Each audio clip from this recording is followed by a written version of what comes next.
One was that there is no feasibility study on the biometric stuff. I was in Allahabad studying RSPY and they have the same problem.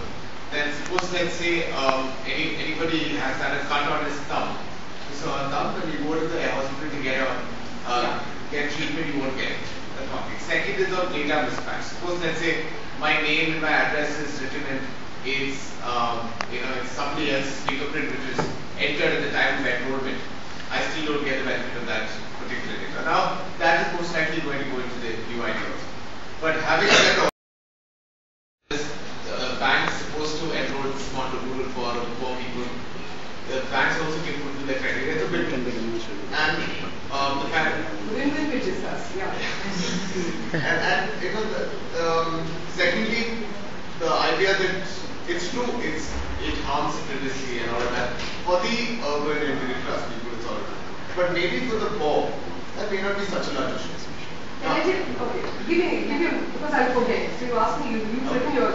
You have something to hide. Have you done some wrong? Because you've done some wrong, then you need to get caught. That's the question for the middle class. And it's an amazing thing to me, what you just said, that maybe privacy is not important for the poor. In the same way in which it is for us, maybe it's not. Yeah, so let me just answer that. And you talked about the RSP part. Now, when we've been in discussion, see the UID authority itself has refused to get into any discussion because they find they get blasted every time they come. But there are other people who are think tanks for the UID, and they have when they kind of try to do the tempering.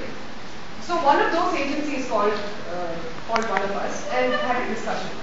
And in that, this question about medical information. You go to a public hospital.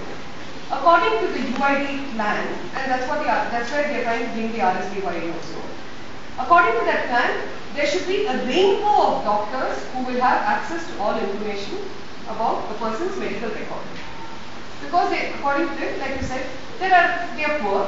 They won't be able to speak to their own health. They don't even know what their blood group is. And many of them are traveling all around. And so it's not going to be, they need to be able to get assistance wherever they are, and therefore you should have this information. And privacy is, this business about confidentiality between doctor and patient is an elite concept, and that it doesn't apply to the poor.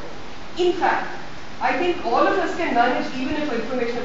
We are only a little chary about people knowing the kind of illnesses we have, but it doesn't affect our lives in the same way in which it affects the lives of the poor. If a fellow has been shown as having had tuberculosis and it comes up on his record, there is no way you're going to get it. The trade unions, for instance, have been saying that there will be, and they will use this term, but what they were saying was essentially employment eugenics.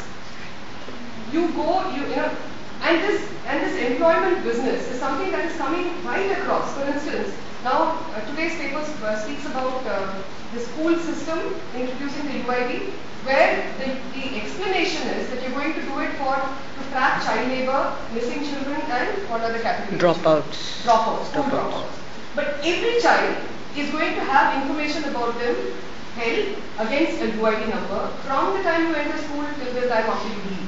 And the Human Resources Development Ministry, they just blurted it out, I presume. I think they thought about it, they might have said it like this, that it will help prospective employers to tap who it is. See, the point is, these are not, technology is something that all of us are asking should be used because it's there, it's convenient, and it should be used.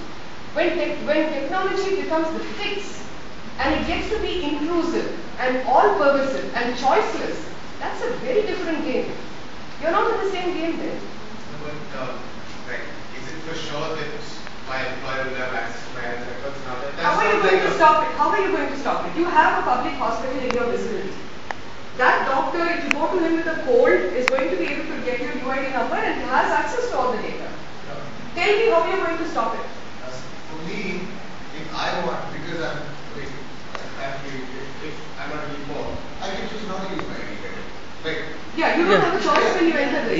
This is what I mean by choicelessness. No, of course, I have the choice not to have a unique ID. Now, I don't need a unique ID. You won't have a choice, by the way. You're not going to have a bank account if you don't have it, and there's no way to get it. I use my passport, what I want to get it my ID. That's the point. You're not understood the process at all. Listen to what is being said. There is a change coming. Change from today. KYC is not going to be your passport, etc. KYC is going to be your Aadhaar. The banks are openly saying so. Listen to what is being said today. There is a danger that you have to be aware of.